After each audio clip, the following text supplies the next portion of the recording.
కృతజ్ఞుడను. ఎంత ఉపకారం చేశావయ్యా, బహుగయ్యాళి భార్యనిచ్చావు, దానివల్ల చక్కగా వైరాగ్యం వచ్చింది. ఏమీ సంసారం అనేటటువంటి విరక్తి కలిగింది. ఈశ్వరా, నాకు అనుకూలమైన భార్యనిస్తే సంసారమునందు మగ్నుడనై ఉండేవాడిని.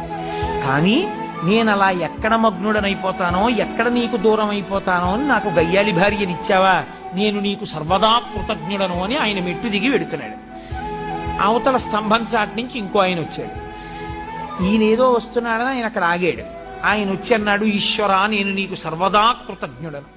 గొప్ప అనుకూలవతి అయిన భార్యనిచ్చావు, అంత మంచి భార్యనిచ్చావు కాబట్టి పెద్దలని సేవిస్తున్నాను, ఈశ్వరుణ్ణి సేవిస్తున్నాను, యజ్ఞయాగాది క్రతువులు చేస్తున్నాను, దాన ధర్మాలు చేయగలుగుతున్నాను, 4 మంచి పనులు చేయగలుగుతున్నాను.